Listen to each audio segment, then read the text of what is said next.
Greetings out there in YouTube land. This is Morris, man. And as always, I thank you guys for coming to my channel. Today I'm going to do a short video. It's kind of a Q&A. I've gotten some questions from my subscribers, and I thought that it would be the best way to expound on this in this format so everyone can hear it, because I think they're actually pretty good questions for the beginner and intermediate guitar player.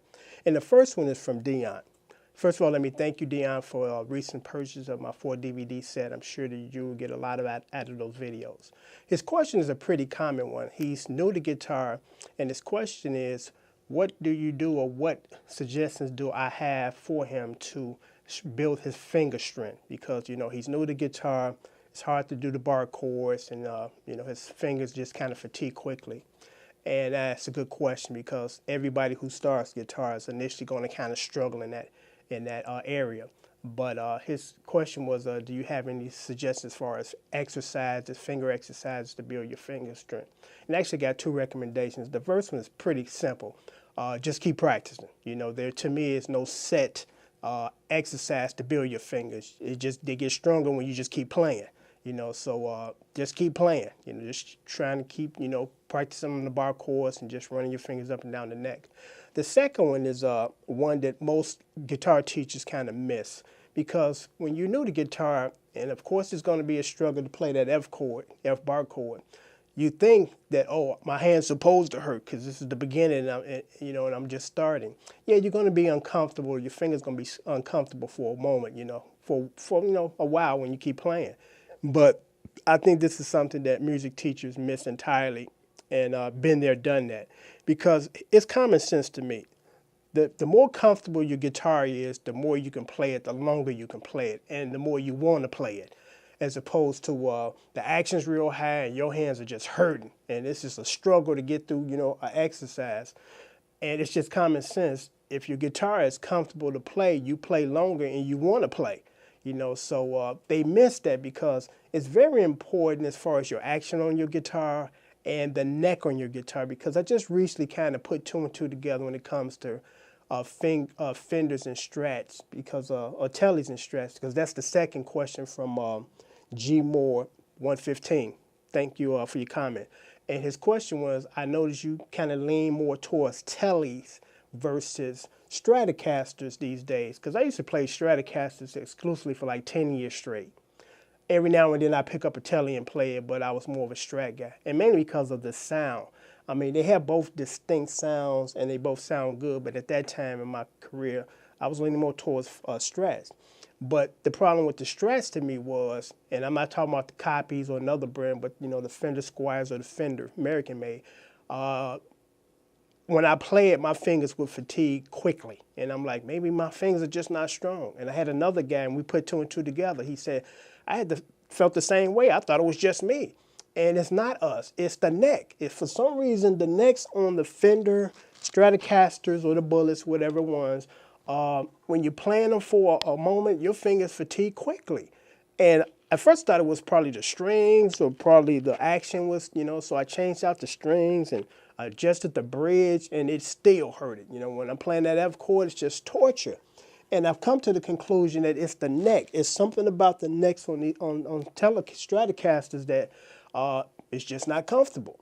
And with the telly, the reason why I lean more towards the telly these days is because the neck is much thinner, and there's like a curvature. And when I play my telly, I don't even think about finger fatigue because my hands don't hurt. But when I pick up, a Stratocaster, because I did a cover of a KC and the Sunshine Band, and it called for a F bar chord and an F suspended fourth, and that was like the only two chords rocking back and forth for 3 minutes. That was like the 3 longest minutes of my life, and my hands was killing me. So it's not us, it's the neck. I hung in there because I love the sound of the Fender Stratocaster. That's why, I kind of endured that being uncomfortable playing it. But that's really more reason why I kind of lean towards telly these days, because the neck is much thinner.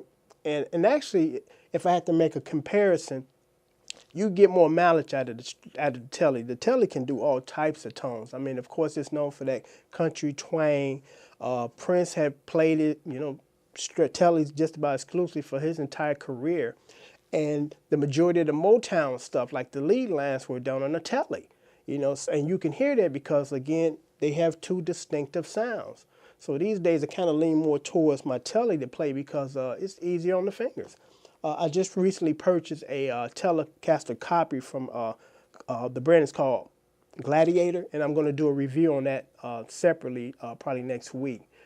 But the tone of it is different from the Tele, from a Fender Tele, but the neck is pretty good. But again, I'll do that review later in another video. But again, Dion's question, just keep playing your guitar, and then make sure, since you're a beginner, go to the music store, and ask them to, lower your action, because action plays a big important part to me. If you get your action up pretty high, it's going to be kind of hard to press down and play the bar chords comfortably. Now, some music teachers will argue with me differently. It should be somewhere in the middle, and you should have middle gauge strings.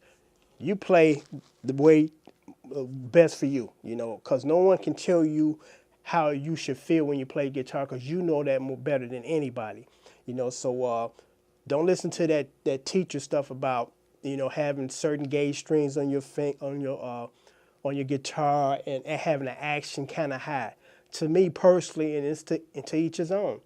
The action on my guitar is as low as it can go before it starts buzzing. It's just low as it can go. And my gauge strings that I play are between 8 and 9. I don't go no higher than 9. And my guitar picks are usually light to medium. I usually play the mediums with my acoustic guitar because I do have a different, heavier set of gauge strings. Because with your acoustic guitar, you can't really pull off that super light gauge string, because there's something about the neck and the humidity that when you put those light gauges on, that neck get to going and get the buzzing. Because every winter, now where I'm at, my guitars go through that winter change because it's not the cold to me, it's the heat that heats the winter. It's something about the furnace system or the humidity that makes the neck contract, and these fret things out here kind of stick out, or it look like they feel like they stick out, but it's just that the wood shrunk and the metal is just still there and it didn't shrink. So it looks like the metal has protruded out, and you get those ridges on the side of on the neck. And depending on how much the neck contracts, that metal piece can hurt. It can actually scrape up your fingers. So, because you probably notice sometimes I have band-aids on my fingers, and that was because of wintertime come around and all of that metal piece is sticking out. But I remedied that problem, and it also helps in the studio. And I say this briefly. And some people might laugh at this, but those are the people that don't know what it means to be a professional studio musician. The people that laugh with the duct tape on the side of the guitar, because they probably pick up their guitar, play it for 15, 20 minutes and put it away. When you're a professional, you play your guitar 8, 9 to 10 hours a day.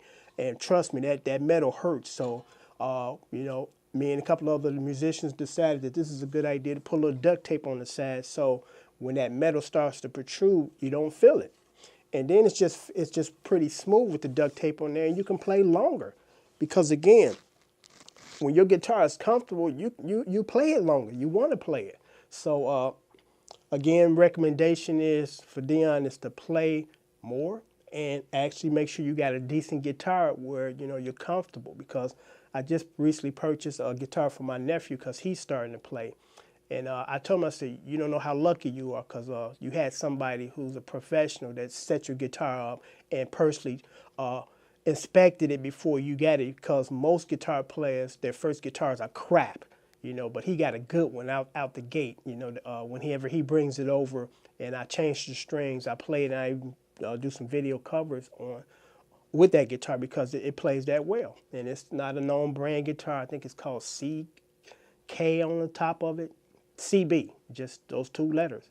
And that thing sounds good and it feels good. That neck feels good. The action is low and he can play it. So again, it's really important to make sure, to customize your guitar in that sense for your personal preference as far as the size of your neck, because some guys got bigger fingers and they can play a mid-size or standard neck.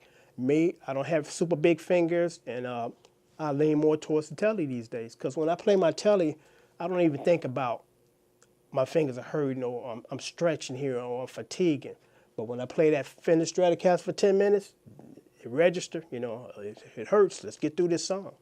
So I hope that this has been helpful to you, Dion, and to you, G Moore, that G Moore fan. and just everybody out there. So from time to time, I do these types of videos to kind of, help the beginner offset the issues that they might run into that they don't have to. So until next time, take care. Thanks for coming to my channel.